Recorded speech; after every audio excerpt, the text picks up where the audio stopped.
रहन में ओथ लेते समय इंकलाब का नारा लगाता है, गीत गाता है और लोगों से कहता है कि कोई रिश्वत मांगे तो सेटिंग कर लेना, बाकी मैं संभाल लूंगा। जी हाँ, बात अरविंद केजरीवाल की, दिल्ली के मुख्यमंत्री अरविंद केजरीवाल की, जो पहली बार विधानसभा में दाखिल हुए और मुख्यमंत्री बन गए। अरविंद केजरीवाल की पार्टी पहली बार लोकसभा चुनाव लड़ेगी और एक बहुत बड़ा सेक्शन है जो उन्हें प्रधानमंत्री बनाने के लिए तैयार है।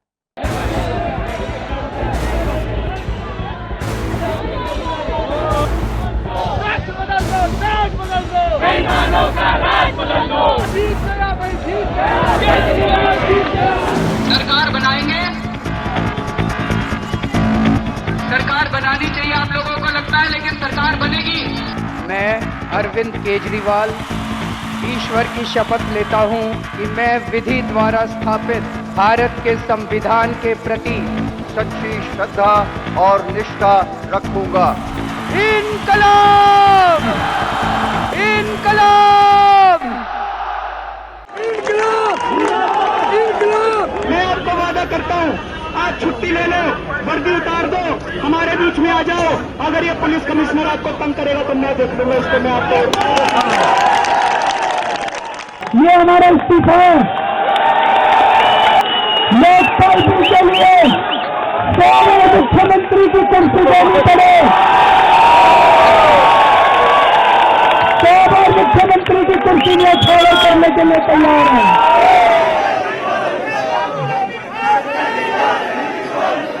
ऐसा भारतीय राजनीति में बहुत कम होता है। एक आंदोलन से शुरू हुआ सफर सत्ता तक पहुंचा तो वहां भी आंदोलन की ही रणनीति अपनाई। दिल्ली की जनता को थानेदार बना दिया, कहा जो रिश्वत मांगे उसके बारे में हमें बताओ, हम बताएंगे कि स्टिंग कैसे करना है। दिल्ली में डेनमार्क की महिला के साथ रेप हुआ। केजरीवाल मंत्रिमंडल के 2 मंत्रियों के साथ पुलिस ने कथित रूप से बदसलूकी की तो मुख्यमंत्री धरने पर बैठ गए। जनता को इनकलाब के लिए हुंकार लगाने लगे। पुलिस से वर्दी उतार, धरने में शामिल होने की अपील करने लगे। ऐसा संसदीय राजनीति में ना देखा ना सुना। अरविंद केजरीवाल का मुख्यमंत्री के तौर पर यह सफर 49 दिन तक चला। 49वें दिन अरविंद केजरीवाल ने जन लोकपाल को मुद्दा बनाकर इस्तीफा दे दिया। भ्रष्टाचार को दूर करने के लिए अगर 100 बार मुख्यमंत्री की कुर्सी को दांव पे लगाना पड़े तो 100 बार क्या 1000 बार भी अपनी सरकार को दांव पे लगाने के लिए तैयार है।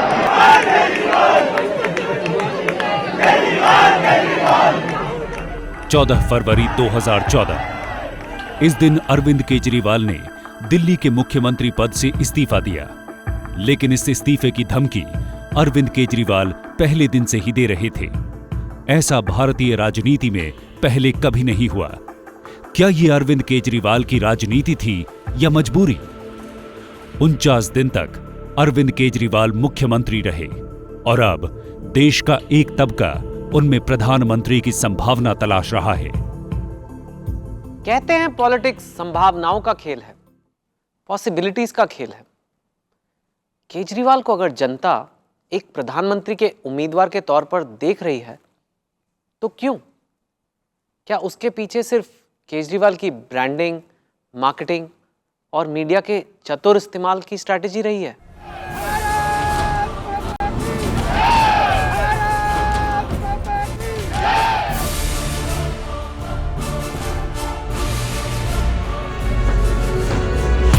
पांच अप्रैल 2011 महाराष्ट्र के गांधीवादी नेता अन्ना हजारे के नेतृत्व में एक आंदोलन की शुरुआत हुई।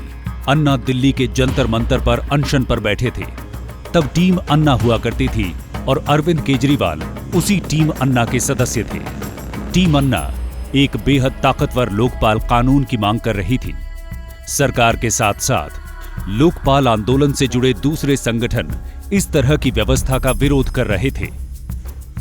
जन लोकपाल में चाहे वो बड़ा भ्रष्टाचार हो, 2G स्कैम हो, आदर्श स्कैम हो, कोई और स्कैम हो, उसके लिए भी जन लोकपाल ही होगा।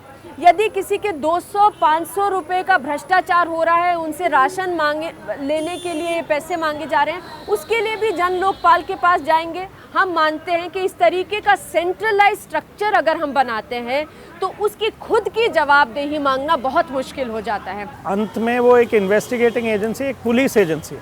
अब पुलिस के हाथ में क्योंकि ज़्यादा पावर है इसलिए भ्रष्ट भी बनता है, तो उसी को और ज़्यादा पावरफुल हम बनाते रहें बिना चेक्स एंड बैलेंसेस के, तो बहुत बड़ी दिक्कत है। तो वो एक आपत्ति रही है। इन विरोधों को अन्ना और अरविंद के साथियों ने तब पूरी तरह से दरकिनार कर दिया था। सरकार झुकी और सिविल सोसाइटी के साथ बैठकर कानून बनाने की प्रक्रिया शुरू हुई। बातचीत ज्यादा दिन तक नहीं चली और अन्ना ने 16 अगस्त से दोबारा अनशन पर बैठने का ऐलान कर दिया। अन्ना को सरकार ने गिरफ्तार कर लिया। इससे अन्ना के लिए जनसमर्थन और बढ़ गया। सरकार आखिरकार झुकी और अन्ना को छोड़ा। अन्ना ने दिल्ली के रामलीला मैदान में अनशन शुरू किया। अरविंद केजरीवाल इस आंदोलन के एक सूत्रधार के तौर पर उभरे। हम लोग प्रधानमंत्री जी के खिलाफ भ्रष्टाचार, प्रणब मुखर्जी साहब के खिलाफ भ्रष्टाचार, चिदम्बरम साहब के खिलाफ लगे भ्रष्टाचार के आरोप, कपिल सिब्बल और वीरभद्र सिंह, इन 5 लोगों के भ्रष्टाचार की सारी जानकारी आप लोगों के सामने रखेंगे। अन्ना और अरविंद की स्ट्रैटेजी को जल्दी ही एक बड़ा झटका लगा। अन्ना ने दिल्ली से बाहर मुंबई में आमरण अनशन का ऐलान किया। एक तरफ अन्ना अनशन पर बैठे और दूसरी तरफ 28 दिसंबर 2011 को लोकसभा में लोकपाल बिल पास हुआ। उधर मुंबई में अन्ना का आमरण अनशन फ्लॉप हुआ। ये पहला मौका था जब अन्ना का अनशन तोड़वाने कोई नहीं आया। नाम लेके बेच रहे थे, बाजार बनाए हुए थे, ये सब फ्लॉप हो गया इनका। देश की जनता समझ गई कि ये षड्यंत्र है और लोकपाल बिल कमजोर है, इससे कोई भ्रष्टाचार नहीं मिटता। ये तो सब जनता ने नकार दिया इन लोगों को। जनता अपने जबरदस्ती जनता का मालिक बने हुए थे। ये बिल्कुल गलत है सोचना कि आंदोलन को सपोर्ट कम हुआ है। ये इस देश के लोगों का आंदोलन है और इस देश के लोग भ्रष्टाचार से त्रस्त हैं। कि अब जब लोगों ने आना ही बंद कर दिया, क्योंकि आपने देखा है पिछले कितने दिनों में वो लोग जो दिल्ली में शरीक हुए थे आज खुद प्रश्न पूछ रहे हैं अन्ना और उनके सहयोगियों से कि भाई आंदोलन किसके लिए, जब वो लोकपाल बिल लाए हैं, इतना मजबूत कांग्रेस यूपीए सरकार लाई है, तो अब आप अनशन क्यों कर रहे हैं? कुछ समय तो दीजिए। मुंबई का धरना फ्लॉप क्यों रहा? दरअसल टीम अन्ना को राजनीतिक सूत्रों से आभास करवाया था कि लोकसभा में लोकपाल को लचर और कमजोर बताया जाएगा और बिल पास नहीं हो सकेगा, लेकिन हुआ उल्टा ही। लोकसभा में बिल पास हुआ और धरने को असफल कहा जाने लगा। देश की संसद पे तो असर पड़ा। देश के इतिहास में आपने पहली बार सुना होगा कि क्रिसमस की छुट्टियां, विंटर सेशन खत्म, विंटर की जो छुट्टियां होती हैं, सारी सरकार छुट्टी पे होती है, स्कूल छुट्टी पे होते हैं उस दौरान, लेकिन उसके बावजूद 26, 27, 28 या शायद 27, 28, 29 को वो सेशन करना पड़ा। तो ये तो जीत थी, ये तो सफलता थी उसमें। तो अनशन का तो जो होना था वो हुआ। टीम अन्ना को फिर से झटका अगले महीने लगा जब राज्यसभा ने बिल को स्टैंडिंग कमेटी को सौंप दिया। आम आदमी का जोश भी कम हो गया था। सबको लगा कि राज्यसभा की स्टैंडिंग कमेटी की रिपोर्ट आने तक इंतजार करने के अलावा कोई चारा नहीं है। संसद में जिस तरह मखौल बना, लोकपाल को लेके 2 दिन बहस चली और मैं मुंबई में वहीं मैदान में बैठ के ही टेलीविज़न हमने लगाया हुआ था, मैं देख रहा था। सांसदों की चिंता लोकपाल पे नहीं थी। सारे के सारे सांसद अन्ना हजारे का मजाक उड़ा रहे थे, अरविंद केजरीवाल का मजाक उड़ा रहे थे, लोकपाल कानून बन जाएगा तो उसका मजाक उड़ा रहे थे। लोकपाल के प्रोविजंस पे चर्चा नहीं की। मुंबई से बहरहाल अरविंद केजरीवाल भारी मन से दिल्ली लौटे और यहीं से केजरीवाल और उनके साथियों ने दबे शब्दों में कहना शुरू किया कि राजनीति का कीचड़ साफ करना है तो कीचड़ में उतर ही जाना चाहिए। जी का कहना है कि राजनीति में नहीं आना चाहिए, राजनीति कीचड़ है। हमने ये कहा कि पिछले 2-3 साल में सब कुछ करके देख लिया, इन लोगों के सामने गिड़गिड़ाए, हाथ जोड़े कि भैया लोकपाल बिल पास कर दो। एक बार 3 बार अन्ना जी ने अनशन किया, 2 बार मैंने अनशन किया, ये लोग नहीं माने। अब क्या करते? इनकी बला से तो जंतर मंतर पे भूखे मर जाओ, खुश हो जाएंगे, सारे के सारे मर गए। तो अल्टीमेटली और कोई चारा नहीं बचा राजनीति में आने के। तो हमने कहा कि अब अंदर जाके, अन्ना जी कहते हैं कीचड़ है, हमने कहा जी अब कीचड़ के अंदर खुद घुसना पड़ेगा और खुद इसकी सफाई करनी पड़ेगी। That is the difference of opinion. Anna राजनीति में जाने के सख्त खिलाफ थे। क्या इसी जगह से टीम अन्ना की जगह टीम अरविंद की बात होने लगी? किरण बेदी तब टीम अन्ना की सदस्य थी। अन्ना की मूवमेंट में 2 हिस्से हो चुके थे। एक हिस्सा कह रहा था कि हम पॉलिटिकल पार्टी नहीं बनेगी, हम वोटों की राजनीति में नहीं उतरेंगे, और एक ग्रुप हो गया था कि हाँ अब वोटों की राजनीति करनी है। तो 2 ग्रुप थे, एक तरफ अन्ना, मैं और संतोष हेगड़े थे, और दूसरी तरफ उनकी अपना ग्रुप था जो कि अब राजनीति में जा चुका है। लेकिन 1 साल तक उसी नियत से मूवमेंट चली थी कि हमको कानून लेना है, लेकिन 1 साल के बाद ये दरार आनी शुरू हो गई थी। उसमें बचाने की कोशिश लगी रही कि हम किसी तरीके से मूवमेंट पे ही रहे, क्योंकि कानून अभी मिला नहीं। मेरा ये मानना है कि अरविंद केजरीवाल अपने रास्ते के बारे में साफ थे और उन्होंने अन्ना को दिल्ली में बहुत समझाने की कोशिश की कि अन्ना राजनीतिक दल का समर्थन करें जो अरविंद बनाने वाले हैं। अन्ना उससे 100% से ज़्यादा असहमत थे, इसलिए उन्होंने कह दिया कि मैं समर्थन नहीं करूंगा। अब तक टीम अन्ना पर संघ का सहयोग लेने और बीजेपी के प्रति नरम रुख अपनाने के आरोप लगते रहे थे। राजनीति में आने का पहला ठोस संकेत तब मिला जब केजरीवाल और उनके साथी कुमार विश्वास, गोपाल राय, मनीष सिसोदिया जैसे साथियों ने बीजेपी नेताओं पर भी निशाना साधना शुरू किया। अब देखना यह है कि एक तरफ रॉबर्ट वाड्रा हैं जो अनसिक्योर्ड लोन लेते हैं और उनके कारण उस कंपनी को फायदा पहुंचाता है, एक तरफ मिस्टर गडकरी हैं जो खुद ही पीडब्ल्यूडी मिनिस्टर रहते हुए जिस कंपनी को ठेका देते हैं दिल्ली से पुणे तक का हाईवे बनने का, वही कंपनी उनकी कंपनियों को लोन देती है फर्जी पतों के साथ, उनकी कंपनियों में अपना पैसा लगाती है। तो अब ये दोनों एक दूसरे पर बोलते हैं या नहीं बोलते हैं, या फिर इसका मतलब ये सिद्ध होता है कि जो हम बार बार कहते हैं कि कांग्रेस बीजेपी भाई भाई देश की मलाई लूट के खाई, वो सिद्ध होने वाला है। टीम केजरीवाल ने संघ और बीजेपी से तो दूरी बनाई, लेकिन भारत माता की जय का नारा लगाने का एक अधिकार बीजेपी से छीन लिया। भारत माता की इनकलाब, इनकलाब।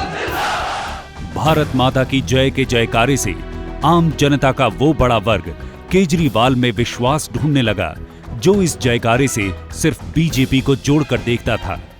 संघ और बीजेपी से दूरी बनाने का टीम केजरीवाल को फायदा हुआ। संघ से 2 हाथ की दूरी बनाए रखने वाले बहुत से स्वयंसेवी संगठन और बुद्धिजीवी भी केजरीवाल के साथ जुड़ने लगे। बीजेपी के तत्कालीन अध्यक्ष नितिन गडकरी की पूर्ति कंपनी पर केजरीवाल की टीम ने वित्तीय अनियमितताओं के आरोप लगाए तो साफ हो गया कि केजरीवाल वैकल्पिक राजनीति की लंबी लड़ाई की तैयारी कर रहे हैं। गडकरी जी ने किसानों का पानी ले लिया, गडकरी जी ने किसानों की जमीन ले ली, और जो किसान आत्महत्या कर रहे थे वहां पे महाराष्ट्र के अंदर, वो और उनकी बुरी हालत हो गई क्योंकि उनकी जमीनें भी छीन ली गई। बीजेपी से दूरी बनाने के साथ ही टीम केजरीवाल ने बाबा रामदेव को भी राम राम कह दिया। वैसे तो अन्ना के समय में ही केजरीवाल के साथियों ने रामदेव से दूरी बनाना शुरू कर दी थी। जन लोकपाल को लेकर सरकार के साथ बनी संयुक्त ड्राफ्ट कमेटी में भी रामदेव को नहीं रखा गया था। तब शांति भूषण ने कहा था कि कमेटी कानून बनाने के लिए हो रही है, योग सिखाने के लिए नहीं। आगे चलकर तो रिश्ते इतने ज्यादा तल्ख हो गए कि दोनों के रास्ते ही अलग हो गए। 5 अप्रैल 2011 को जब अन्ना ने जंतर मंतर पर पहली बार जन लोकपाल को लेकर आंदोलन किया था, तब मंच पर केजरीवाल भी नजर आए थे और बाबा रामदेव भी।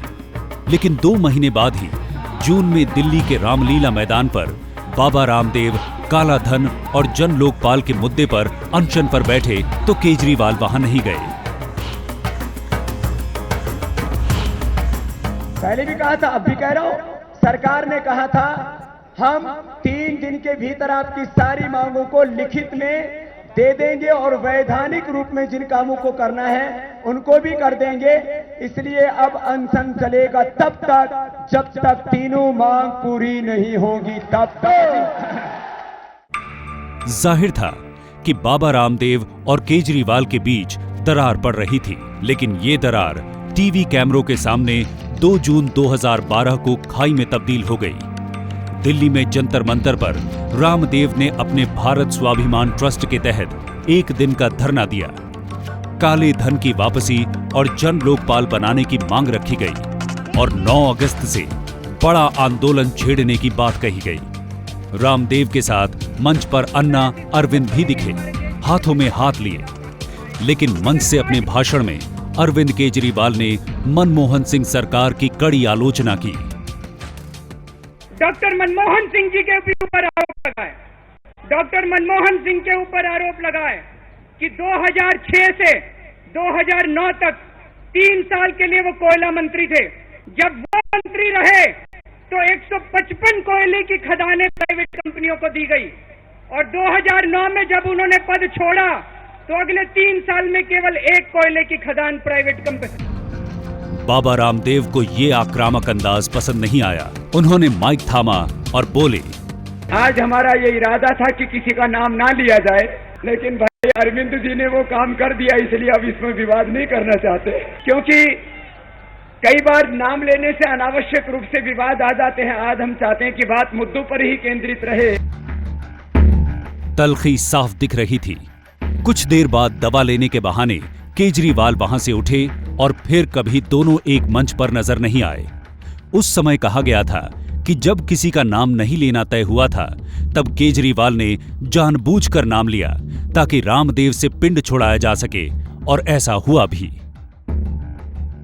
स्वामी जी चाहते हैं कि किसी का भी नाम ना लिया जाए। हमें लगता है कि जिसने गलत किया है उसका नाम जनता के सामने लिया जाए। तो ये तो तरीकों में डिफरेंस ऑफ ओपिनियन है। वहाँ से ऐसा कुछ नहीं था कि अलग होना है नहीं होना है, लेकिन ओवरऑल स्वामी रामदेव जी का भारतीय जनता पार्टी के प्रति झुकाव, नितिन गडकरी जी को और बीजेपी के तमाम नेताओं को स्टेज पे बुला के उनसे समाधान की अपेक्षा करना, उनसे ये अपेक्षा करना कि ये लोग देश को एक साफ़ सुथरी राजनीति देंगे। नितिन गडकरी जी कैसे साफ़ सुथरी राजनीति दे सकते हैं देश को? हम कम्पीट थोड़ी कर रहे थे, हम ना कम्पीट कर रहे थे, ना किसी को एक्सक्लूड कर रहे थे मूवमेंट से। मूवमेंट तो देश की मूवमेंट है। भ्रष्टाचार मुक्ति के लिए तो सभी लोगों का इन्वॉल्वमेंट है। इसमें कौन किस पार्टी का है हमें क्या मतलब? वो एज ए भारतीय बैठा है, हमें तो कानून चाहिए। हमको ये थोड़ी चाहिए ये मत आए वो मत आए वो मत आए। ये हमारी कोई पार्टी थोड़ी है, हमारा कोई प्राइवेट लिमिटेड थोड़ी है, ये तो एक नेशनल मूवमेंट है। इनके साथ हमारी जो दूरियां बनी उसका कारण कोई बीजेपी या मैं तो आज तक बीजेपी का सदस्य नहीं। मैंने आज तक संघ का कोई ट्रेनिंग कैंप अटेंड नहीं किया। मैं तो एक साधारण गांव में पैदा हुआ जहां कोई संघ का आज तक भी नाम नहीं जानता है। तो प्रॉब्लम संघ या बीजेपी नहीं था। मैंने कहा प्रॉब्लम ये कुछ सिर फिरे लोग हैं जो हिंदुस्तान में कुछ और ही करना चाहते हैं। इसलिए जो क्लैश है वो आइडियोलॉजी, प्रिंसिपल्स और पॉलिसीज का है। टीम केजरीवाल को शक था कि रामदेव अन्ना पर डोरे डाल रहे हैं और अन्ना को अपने साथ मिलाना चाहते हैं। इसी दौरान एक दिलचस्प घटना घटी।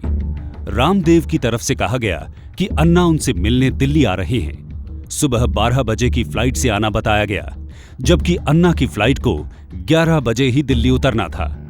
केजरीवाल के साथी मनीष सिसोदिया जब अन्ना को 12 बजे के फ्लाइट टाइम के हिसाब से लेने एयरपोर्ट पहुंचे तो अन्ना रामदेव के साथियों के साथ जा चुके थे। दिन भर केजरीवाल के लोग अन्ना को खोजते रहे और रामदेव की अन्ना से गुप्त जगह मुलाकात हुई। पता नहीं, मेरे लिए वो पूरा पास्ट है।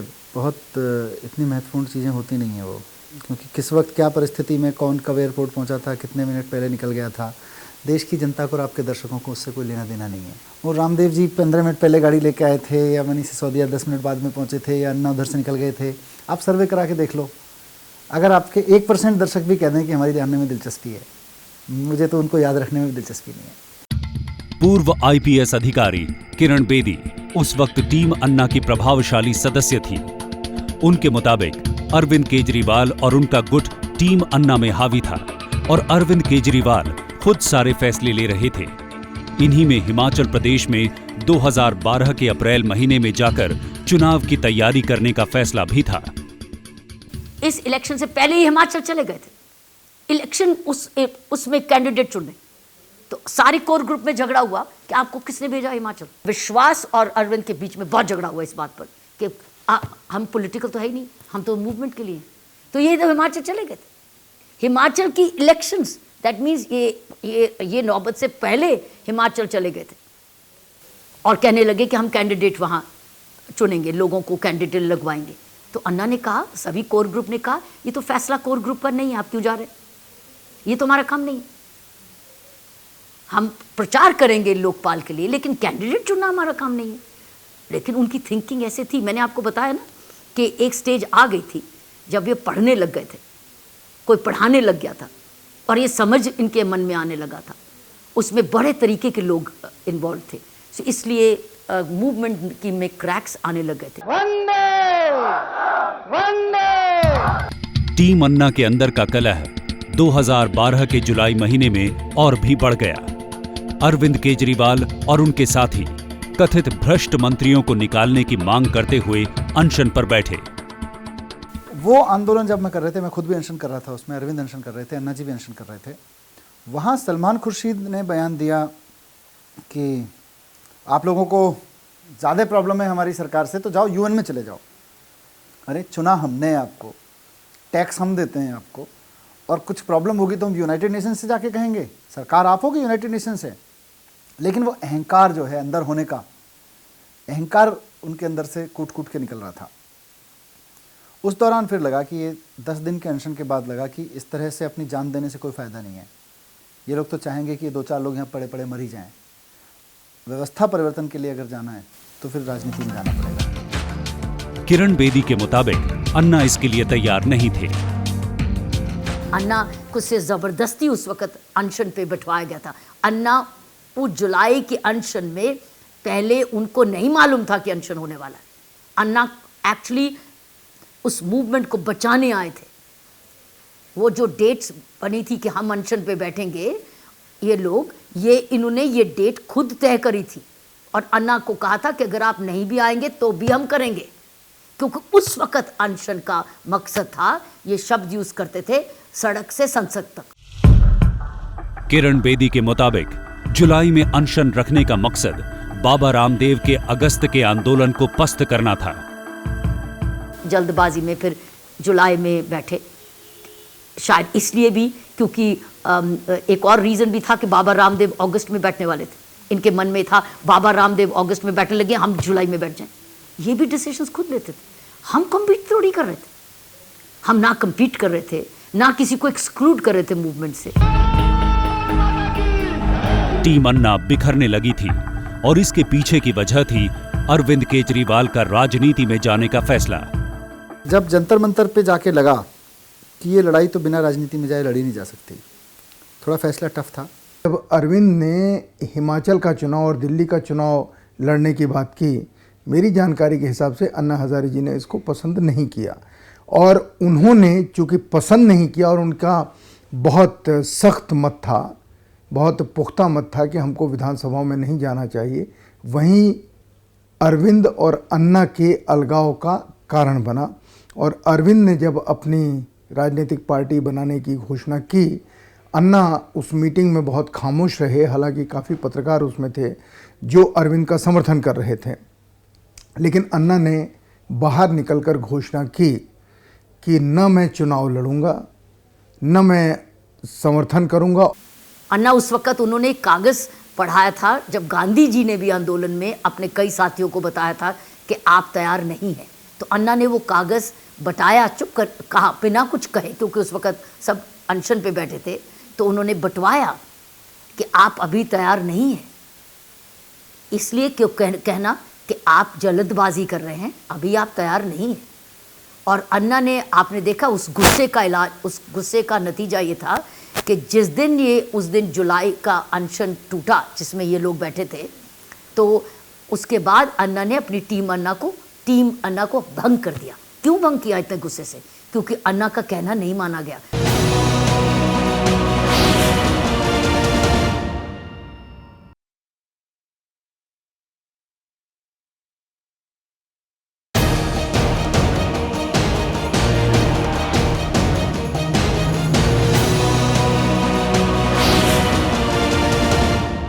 बाबा रामदेव के बाद अन्ना हजारे और केजरीवाल के रास्ते भी अलग हो गए।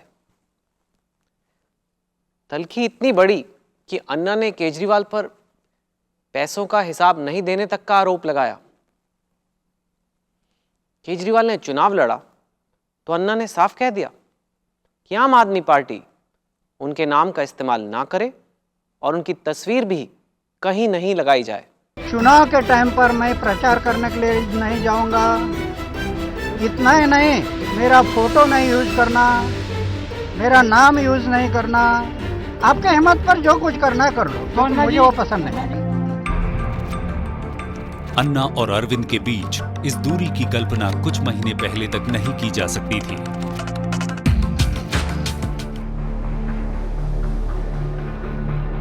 टीम केजरीवाल ने इस पर ज्यादा ध्यान नहीं दिया और राजनीतिक पार्टी बनाने की दिशा में आगे बढ़ना शुरू किया। 17 सितंबर को टीम केजरीवाल ने जनता से राजनीति में उतरने पर उनका मत मांगा। 76% ने कहा कि अब सीधे राजनीति में उतरने का समय आ गया है। 76% लोगों ने कहा है कि टीम अन्ना को पार्टी बनानी चाहिए। तो ये रिजल्ट हम अन्ना जी को भी बता देंगे और कल अन्ना जी दिल्ली आ रहे हैं। परसों अन्ना जी देश के 40-45 बहुत बड़ी बड़ी शख्सियतों से मिलेंगे, लोगों से मिलेंगे और पूरा दिन उनके साथ परसों उनकी मीटिंग है इसी चर्चा के लिए कि क्या टीम अन्ना को पार्टी बनानी चाहिए, क्या राजनीति में जाना चाहिए या मूवमेंट आगे किस तरह से चलना चाहिए, इसके बारे में अन्ना जी उनसे चर्चा करें। उनको भी कहा अन्ना को छोड़ केजरीवाल आगे बढ़ गए।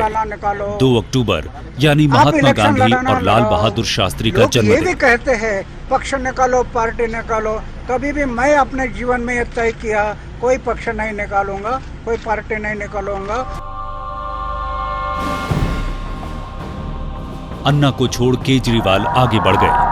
2 अक्टूबर यानी महात्मा गांधी और लाल बहादुर शास्त्री का जन्मदिन। प्रतीकों की राजनीति करने वाले केजरीवाल के लिए इससे बेहतर दिन और कौन सा हो सकता था। लाल बहादुर शास्त्री, इसने भी चुनाव लड़े थे। यह सत्ता का लालची था कि देशभक्त था। इसी दिन घोषणा की गई कि राजनीति का कीचड़ तभी साफ हो सकता है जब आप खुद इस कीचड़ में उतरें। टीवी चैनलों के सामने इससे पहले कोई पार्टी इस तरह से लॉन्च नहीं हुई थी। ये सारे नेता, सारी पार्टियों के नेता चिल्ला चिल्ला के कह रहे हैं लोकपाल बिल पास कराना है तो चुनाव लड़के दिखाओ, लोकपाल बिल पास कराना है तो संसद में आके पास कर लो। आज इस मंच से हम ऐलान करना चाहते हैं कि हां, हम अब चुनाव लड़के दिखाएंगे आप लोगों को। हम जो आम आदमी पार्टी के रूप में जो उस आंदोलन से अन्ना जी की सलाह के बावजूद, यानी अन्ना जी की सलाह के विरुद्ध जो एक नई पार्टी का उदय हुआ, उसको हम सेल्फिश बाय प्रोडक्ट मानते हैं उस आंदोलन का। लोगों से कहा गया कि वो पार्टी का नाम सुझाए। ये सब जनता को जोड़े रखने के लिए किया गया। 26 नवंबर 2012 को आम आदमी पार्टी का गठन हो गया।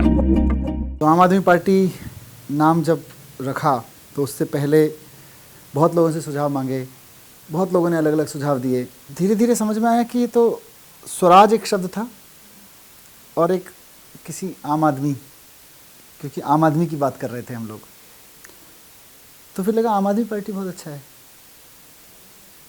अब आम आदमी पार्टी पे बात आई तो लोगों ने कहा अरे बहुत ही सिंपल नाम है जी, ये तो इट्स टू सिंपल। तो हमने भी कहा कि we have to be too simple. चुनाव उनके जो सिंबल है झाड़ू, उसका बहुत असर पड़ता है। उससे आप आम आदमी से अपने पार्टी को कनेक्ट कर सकते हैं और ख़ासकर जो लोअर तबके के लोग हैं, जो गरीब वर्ग के लोग हैं, तो झाड़ू एक प्रतीक है उसका जो लोअर क्लास के वोटर्स के साथ आपको जोड़ता है। पार्टी का नाम आम आदमी पार्टी, चुनाव चिन्ह झाड़ू, टोपी बनी बैनर, ऑटो के पीछे स्लोगन भारत माता की जय का जयकारा और दूसरे दलों नेताओं को भ्रष्टाचारी, चोर, घोटालेबाज कहने का नारा। प्रतीकों की राजनीति, पॉलिटिक्स ऑफ सिंबोलिज्म के मामले में केजरीवाल से बड़ा खिलाड़ी कोई दूसरा नहीं है।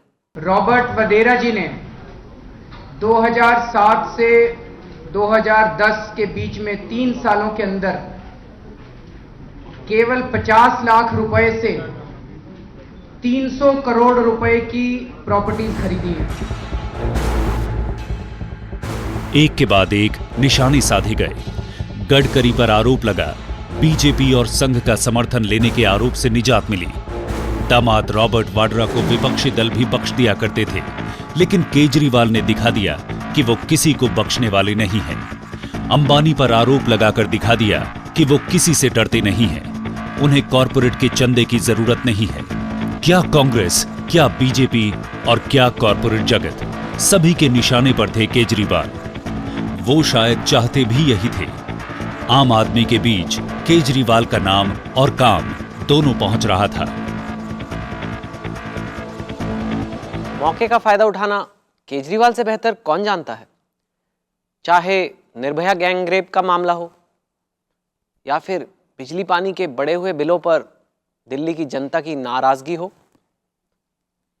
हर जगह केजरीवाल आगे ही आगे नजर आए। मुझे भी लगता है कि अरविंद केजरीवाल बहुत अधिक प्रशिक्षित व्यक्ति हैं। उन्हें काफ़ी बहुआयामी किस्म की ट्रेनिंग मिली हुई है। देखिए, पहली ट्रेनिंग तो उन्हें तब मिली जबकि आईआईटी उन्होंने की। आईआईटी करना कोई आसान बात तो है नहीं, सब लोग तो आईआईटी कर नहीं पाते। उसके बाद वो आईएएस में बैठे, फिर आईआरएस बने, तो वो भी एक तरह का प्रशिक्षण है। उसके बाद बहुत दिनों तक उन्होंने एनजीओ वर्क किया, जो एक तरह का डेवलपमेंटल, एक वैकासिक किस्म की राजनीति होती है।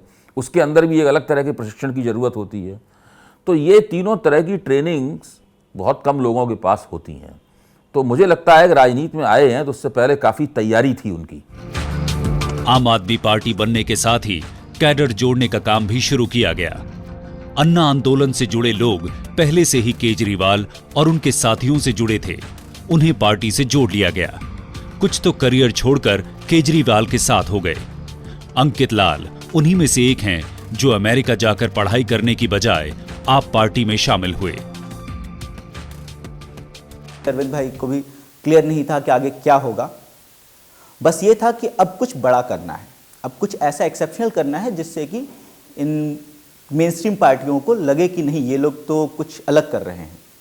तो अरविंद भाई से मेरा जब कॉल लेटर आया तो मैं अरविंद भाई के साथ बैठा कौशाम्बी ऑफिस पे ही।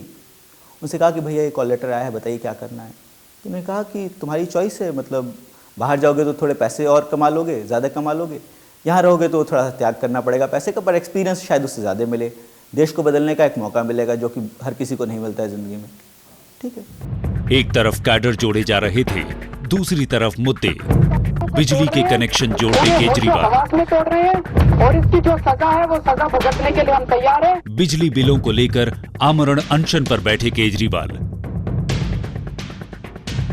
बिल नहीं चुकाने वालों के संकल्प पत्रों को ऑटो में शीला दीक्षित के घर ले जाते केजरीवाल।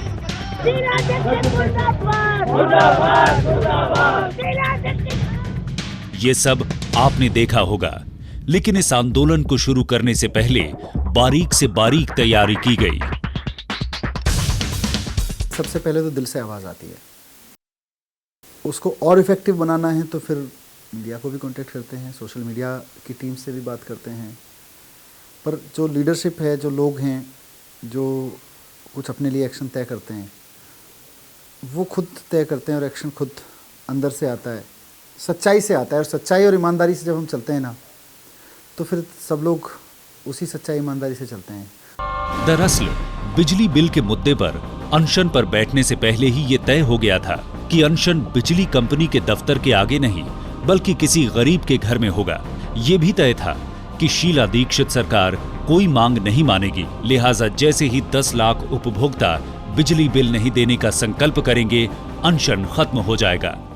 सारी दिल्ली ने बिजली के बिल देने बंद कर दिए। 23 मार्च को भगत सिंह के शहीदी दिवस पर केजरीवाल ने दिल्ली के एक बेहद निम्न वर्गीय इलाके में एक बिजली के बिलों के भुक्तभोगी के घर से अनशन शुरू किया। मीडिया वहां पहुंचा। लोगों ने संकल्प पत्र भरे, जिनकी संख्या 10 लाख से भी ऊपर गई। 6 अप्रैल 2013 को केजरीवाल ने अपना अनशन खत्म किया।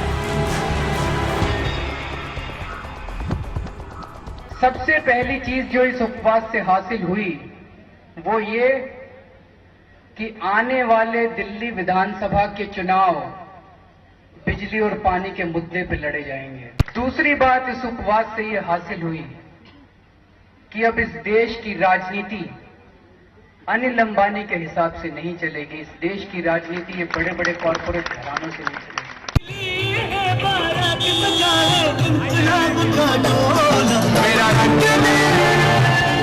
बिजली के बिल आधे करने, 700 लीटर पानी रोज मुफ्त देने, भ्रष्टाचार खत्म करने वाला जन लोकपाल बिल 15 दिनों में लाने और ठेके पर कर्मचारियों को 1 महीने में पक्की नौकरी देने जैसे लोक लुभावने वायदे करके केजरीवाल की आप दिल्ली के विधानसभा चुनाव में उतरी। केजरीवाल से इस बार 4 दिसंबर को विधानसभा चुनाव में झाड़ू पर बटन दबाएं। केजरीवाल ने कहा कि विधानसभा चुनावों के लिए 20 करोड़ रुपयों की जरूरत है। घोषणा होते ही देश विदेश से पैसा देने वालों की होड़ मच गई। देखते ही देखते 20 करोड़ जमा हो गए और केजरीवाल को पैसा नहीं देने की घोषणा करनी पड़ी। इस बार 4 दिसंबर को विधानसभा चुनाव में झाड़ू, जी हाँ, झाड़ू पर बटन दबाएं। कोई हमें 1 रुपया भी देता है तो वो भी वेबसाइट के ऊपर आ जाता है। आज कांग्रेस को शायद 2300 करोड़ रुपीस मिले थे पिछले 5 साल में, बीजेपी को 800 करोड़ रुपए मिले थे। और इनकम टैक्स में एक प्रोविजन है जो कहता है कि अगर आपको किसी से 20,000 रुपए कम मिले हैं तो आपको उस आदमी का नाम एड्रेस देने की जरूरत नहीं है। ये दोनों पार्टियां कह रही हैं कि हमें 90% से ज्यादा 20,000 से कम मिले हैं। तो मैं कैलकुलेट कर रहा था, अगर 90% से ज्यादा 20,000 से कम मिले होते तो दे शुड हैव हैड 3 और 4 लाख सच डोनर्स। तो हमारे में से कोई तो देता इनको 20,000 रुपए, हमारे में से तो किसी ने दिए। मैंने कई लोगों से पूछा, कांग्रेस को पैसे दिए? कहता ना। बीजेपी को पैसे दिए? कहता ना। तो ये हैं कौन लोग? तो इसका सारा का सारा बेनामी चोरी का पैसा है, किसी न किसी से पैसे, 2 नंबर का पैसा इन्होंने इंट्रोड्यूस कर रखा है। केजरीवाल की सबसे बड़ी रणनीति रही बड़ी जनसभाएं करने की जगह घर घर जाकर वोट मांगने की। अरविंद केजरीवाल, जी हाँ, आपके इलाके में आ चुके हैं। कुछ इस अंदाज में आपके कार्यकर्ता घर घर गए, केजरीवाल के नाम पर वोट मांगा, लोगों का विश्वास जीता। इस दौरान केजरीवाल कांग्रेस और बीजेपी को करप्ट बताते और लोगों को यह भी वादा करते थे कि न किसी पार्टी को सपोर्ट देंगे और न ही सरकार बनाने के लिए सपोर्ट लेंगे। और बच्चों की कसम है, ना बीजेपी से गठबंधन करेंगे ना कांग्रेस से गठबंधन।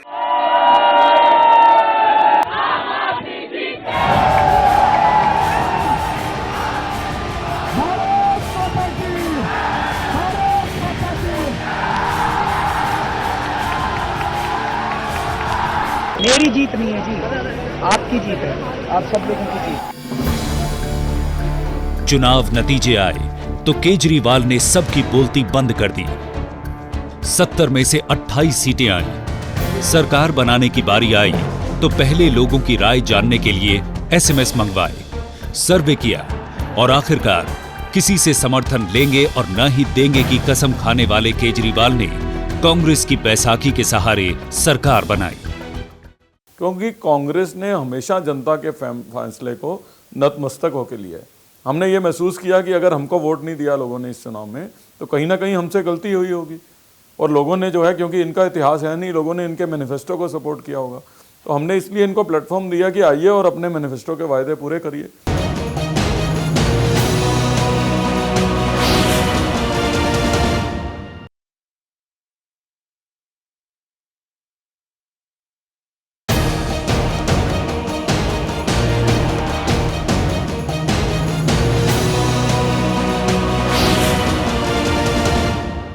नाना करते सरकार बना ही ली केजरीवाल ने, ताबड़तोड़ अंदाज में फैसले भी लिए। पूरी दिल्ली को रिश्वत मांगने वालों का स्टिंग करने वाला इंस्पेक्टर बना दिया। फैसले कितने प्रैक्टिकल हैं, इस पर कांग्रेस, बीजेपी और मीडिया बहस करता रहा, लेकिन ना खाता ना बही, जो केजरीवाल कहे वो सही।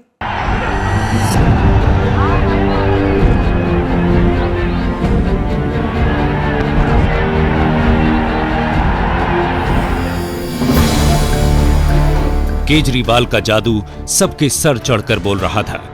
सर्वे बता रहे थे कि लोकसभा चुनावों में दिल्ली की 7 में से 6 सीटें आप जीत सकती है। एनसीआर, मुंबई, बेंगलोर जैसे शहरों में आपकी टोपियां दिखने लगी। उड़ान क्षेत्र का बड़ा नाम कैप्टन गोपीनाथ, मशहूर नृत्यांगना मल्लिका साराभाई, बैंकिंग सेवा से जुड़ी मीरा सान्याल जैसी शख्सियतें आपसे जुड़ी। कुछ सर्वेज में राहुल गांधी को पछाड़ते हुए केजरीवाल प्रधानमंत्री बनने की रेस में मोदी के बाद नंबर 2 हो गए।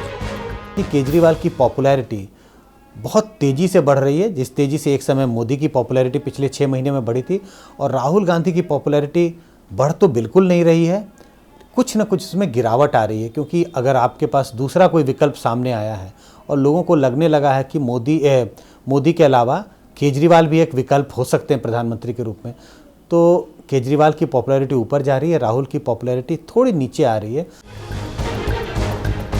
केजरीवाल के फैसलों ने भी उनकी लोकप्रियता में इजाफा किया।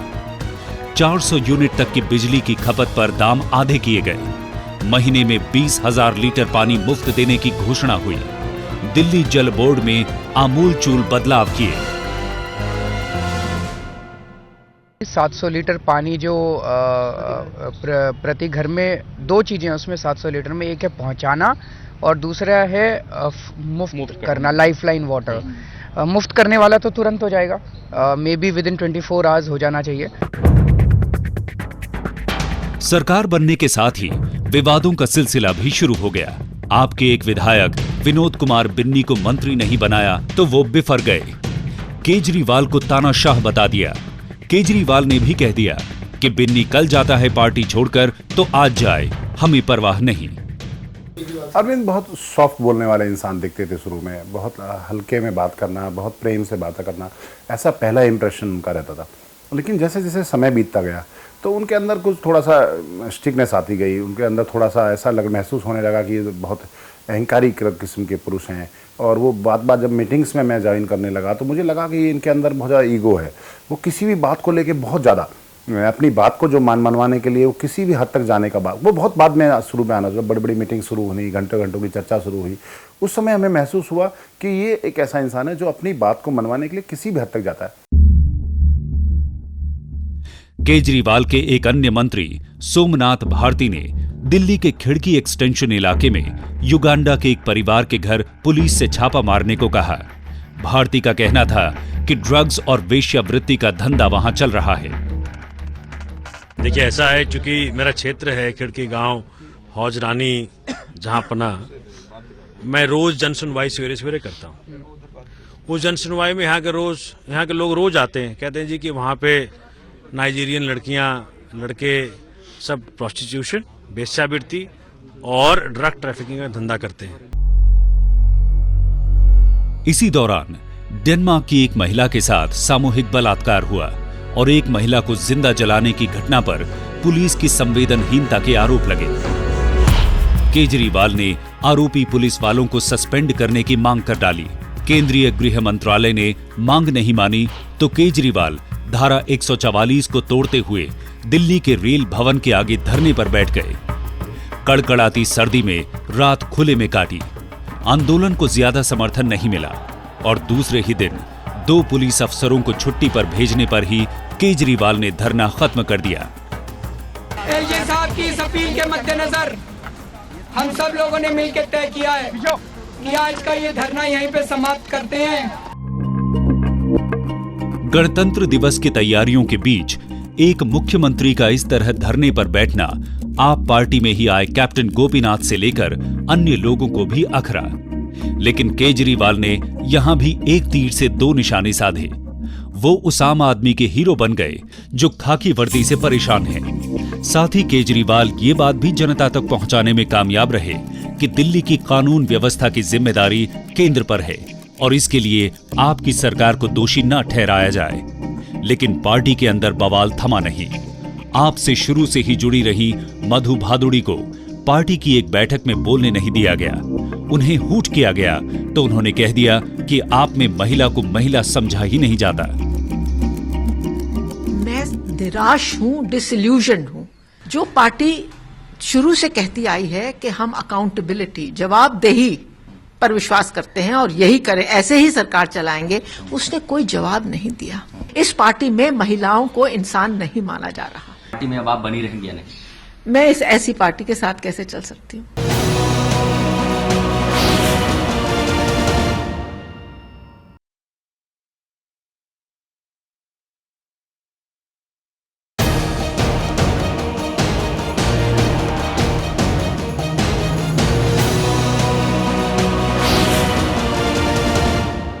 बाबा रामदेव अलग हुए, अन्ना से मुंह मोड़ा, किरण बेदी ने रुख बदला, यहां तक कि केजरीवाल के साथ शुरू से ही जुड़ी रही पूर्व आईएएस अधिकारी मधु भादुड़ी तक ने भी रास्ता बदल लिया। आखिर केजरीवाल क्या अपने साथियों के साथ यूज एंड थ्रो की नीति अपनाते हैं, या केजरीवाल इतने तानाशाह हैं कि लोग खुद ही उनसे अलग हो जाते हैं? केजरीवाल खुद को अराजक बता चुके हैं। जानकारों का भी कहना है कि सत्ता हासिल करने के बाद भी केजरीवाल ने सड़क की राजनीति को नहीं छोड़ा। उनकी नजरें लोकसभा चुनावों पर थी। केजरीवाल ने जन लोकपाल का मुद्दा उठाया और इस जिद पर अड़ गए कि जन लोकपाल को वो विधानसभा में पेश करके ही रहेंगे, चाहे लेफ्टिनेंट गवर्नर की रजामंदी मिले या ना मिले। स्वयंसेवी संगठनों में केजरीवाल के साथ जन लोकपाल के मुद्दे पर काम कर चुके लोगों के लिए ये तरीका काफी चौंकाने वाला था, क्योंकि कानून बनाने से पहले केजरीवाल लोगों की राय जानने, विचार विमर्श करने की जरूरत को नजरअंदाज कर रहे थे। एक बहुत बड़ी मांग हम सब की रही है और जिसमें अरविंद भी शामिल थे कि जब कोई कानून बने तो उसके अंदर पहले से कंसल्टेशन होनी चाहिए, जनता से बातचीत होनी चाहिए, प्री लेजिस्लेटिव कंसल्टेशन होनी चाहिए। लेकिन आज दिल्ली में हमारा संगठन और भी संगठन जो काम कर रहे हैं वो इस चीज़ से बहुत पीड़ित हैं कि जो जन लोकपाल का ढांचा बना है, जो स्वराज बिल का ढांचा बना है, वो किसी से शेयर ही नहीं हुआ। कानून लाने से पहले विचार विमर्श, जनता की भागीदारी, ये वही बातें थी जिसकी मांग अरविंद केजरीवाल ने अन्ना आंदोलन के दौरान की थी। भागीदारी तो दूर, अरविंद केजरीवाल ने उनका विरोध करने वालों को ही भ्रष्ट कहना शुरू कर दिया। ये भी कहा गया कि ये जो जन लोकपाल का ढांचा है वही सही ढांचा है, और यदि इसमें कोई कहता है कि कुछ कमी है तो या तो वो भ्रष्ट हैं या भ्रष्ट लोगों के पक्ष में है। तो ये इस तरीके की चीज़ों पे मुझे लगता है कि बहुत लोगों को आपत्ति थी, क्योंकि ये लोकतांत्रिक सोच नहीं है।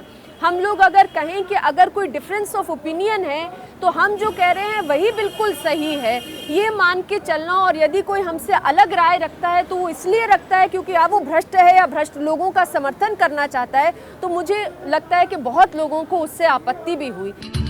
बहरहाल 14 फरवरी 2014 को दिल्ली विधानसभा की बैठक शुरू होने से पहले ही लगभग तय हो गया था कि अरविंद केजरीवाल मुख्यमंत्री पद छोड़ देंगे, और वही हुआ भी। दोस्तों, मैं बहुत छोटा आदमी हूँ, मेरी कोई औकात नहीं है, मैं आप में से एक आदमी हूँ। यहाँ पे गद्दी के लिए नहीं आया, मैं कुर्सी के लिए नहीं आया। आज अगर गिरे तो आज हमारी सरकार इस्तीफा देती है। गुमराह कर रहे हैं कि जन लोकपाल की वजह से छोड़ के भागे। ये जन लोकपाल की वजह से छोड़ के नहीं भागे, ये भागे क्योंकि ये 50% बिजली फ्री नहीं दे पा रहे थे, पानी फ्री नहीं दे पा रहे थे, अपने किए हुए वायदों को पूरा नहीं कर पा रहे थे, क्योंकि जन लोकपाल बिल तो उस दिन विधानसभा में पेश ही नहीं हुआ। उस दिन विधानसभा में एक वोटिंग हुई, और वो वोटिंग हुई लेफ्टिनेंट गवर्नर साहब के मैसेज पे, जिसमें उन्होंने कहा कि इस फॉर्म में इस बिल को पेश करना इल्लीगल होगा।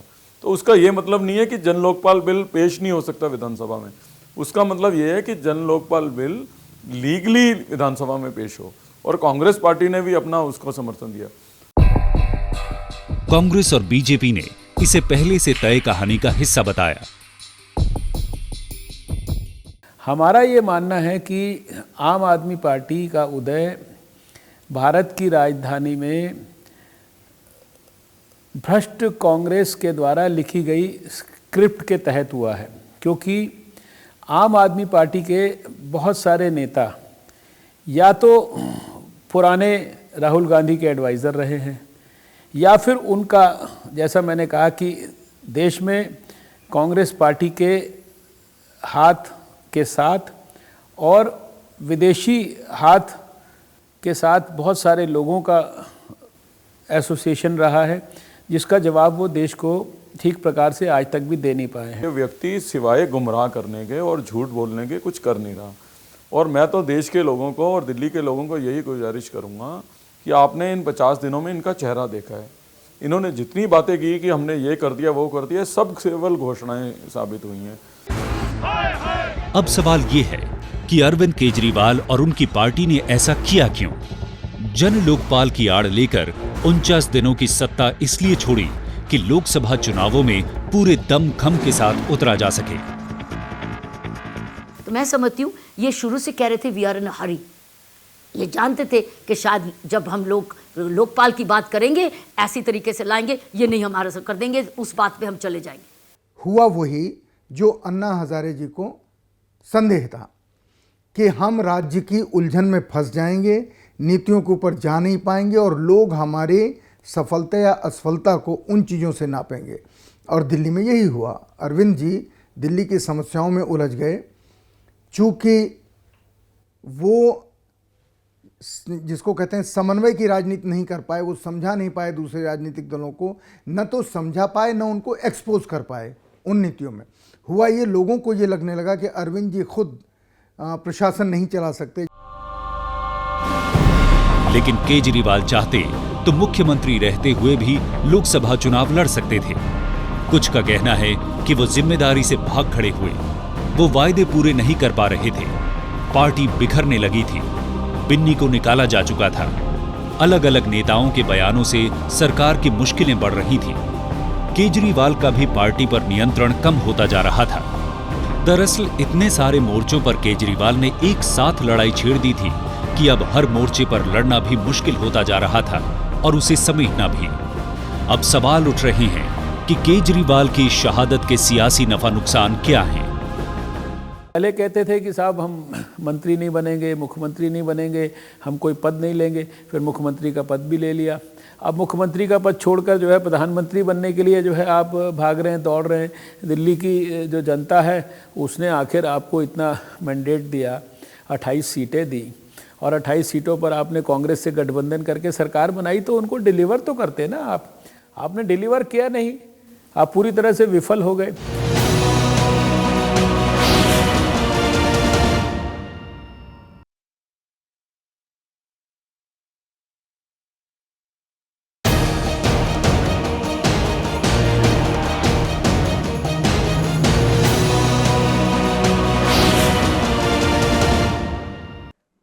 अरविंद केजरीवाल ने दिल्ली विधानसभा में मोदी के रथ को रोका था। अब कांग्रेस को लग रहा है कि लोकसभा चुनावों में भी कहीं केजरीवाल ही मोदी के प्रधानमंत्री बनने के सपनों पर झाड़ू फेर दे। नवंबर दिसंबर 2013 में दिल्ली के अलावा राजस्थान, मध्य प्रदेश और छत्तीसगढ़ में भी विधानसभा चुनाव हुए थे। चारों राज्यों में बीजेपी के पीएम पद के दावेदार मोदी ने जमकर प्रचार किया था। 3 राज्यों में जहां बीजेपी का कांग्रेस से सीधा मुकाबला था, वहां बीजेपी की जीत हुई। लेकिन दिल्ली में बीजेपी बहुमत से 4 सीट कम पर ही अटक गई। साफ था कि अगर दिल्ली में आप नहीं होती तो मोदी की बीजेपी को 2/3 बहुमत मिलता। इसके बाद से ही खुद बीजेपी के नेता डरे हुए हैं और कह रही हैं कि कांग्रेस आपको शह दे रही है ताकि मोदी के रथ को लोकसभा चुनावों में भी दिल्ली फतह करने से रोका जाए। दिल्ली के एक बड़े होटल में हमारे देश के एक बड़े उद्योगपति ने अरविंद केजरीवाल और कांग्रेस पार्टी के नेताओं में एक डील करा के दी है। उस होटल में दोनों ने मिलकर क्या कहा, क्या खाया, कैसे थे, सब जानकारी देने वाले व्यक्ति ने मुझे खुद बताया। जो बीच में मीडिएटर करके काम कर रहे थे उन्होंने बताया कि अब नीति इतनी है कि किसी भी हालत में भारतीय जनता पार्टी को रोको। कहा जा रहा है कि देश में करीब 225 सीटें शहरी और अर्ध शहरी हैं, जहां केजरीवाल जितनी सीटें जीतेंगे वो मोदी के हिस्से जाने वाली सीटें ही होंगी। लेकिन क्या केजरीवाल मोदी को रोकने के लिए चुनाव लड़ेंगे या दिल्ली के बाद देश में भी आपको वैकल्पिक राजनीति के मजबूत विकल्प के तौर पर स्थापित करने की कोशिश करेंगे? देश की जो सबसे बड़ा राजनीतिक दल है वो एक घराने और एक वंश के ऊपर आधारित है। देश का जो दूसरे नंबर का राजनीतिक दल है वो भी एक परिवार द्वारा संचालित है, भले ही वो जैविक परिवार ना हो, बायोलॉजिकल फैमिली ना हो, लेकिन वो भी एक राजनीतिक परिवार है जिसको संघ परिवार कहा जाता है। खुद ही अपने आप को परिवार कहता है, वो उसके जरिए चला रहा है। तो एक तरह से दो गैर संवैधानिक शक्तियां जो हैं देश के दो बड़े राजनीतिक दलों को संचालित कर रही हैं, और उन राजनीतिक दलों के जो नेता होते हैं वो दरअसल इन दोनों परिवारों के कारकुन हैं। तो जब ऐसी स्थिति है तो जाहिर है कि हमारा लोकतंत्र सीमित रहने के लिए अभिशप्त है, और ऐसे लोकतंत्र को संपूर्ण बनाने के लिए ज़रूरी है कि इस लोकतंत्र से इन दोनों परिवारों का, लोकतंत्र के ऊपर दोनों परिवारों का प्रभाव है, इस प्रभाव को ख़त्म किया जाए। मैं नहीं मानता हूँ कि ये काम आम आदमी पार्टी अभी फ़िलहाल कर पाने की स्थिति में है, लेकिन आम आदमी पार्टी की खूबी ये है कि उसने कुछ शुरुआत कर दी है। आपका दावा है कि उसके सिर्फ 1 महीने में 1 करोड़ से ज्यादा सदस्य बन चुके हैं। उसका दावा है कि लोग लगातार चंदा दे रहे हैं। उनका दावा है कि दिल्ली में वो बेहद मजबूत हैं। हरियाणा में उन्हें 20 और पंजाब में 15% वोट मिलने की बात कही जा रही है, जहां अभी पार्टी ने एक रैली तक नहीं की है। लेकिन तमाम चुनावी सर्वे आपको ज्यादा से ज्यादा 1 दर्जन सीटें दे रही हैं। कि आम आदमी पार्टी का अगर हम जनाधार देखें, पार्टी बड़ी तेज़ी से उभर रही है और कई राज्यों में, सिर्फ दिल्ली हरियाणा तक ही सीमित नहीं है।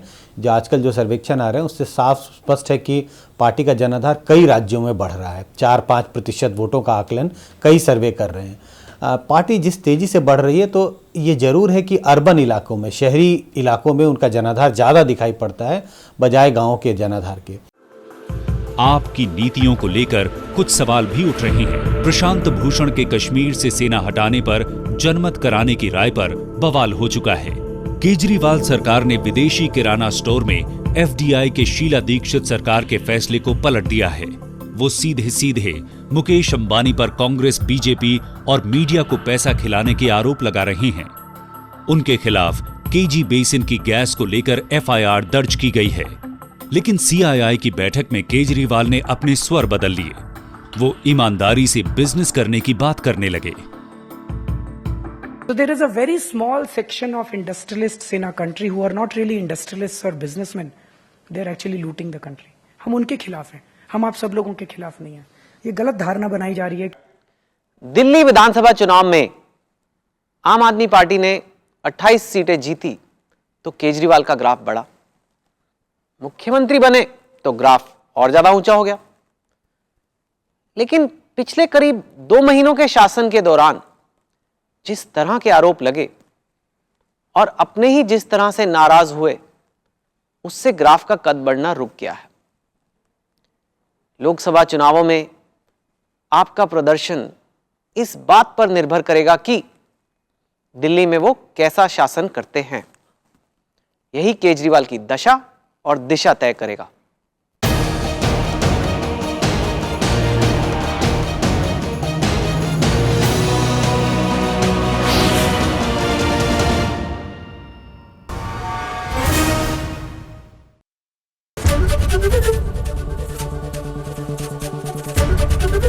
एबीपी न्यूज आपको रखे आगे।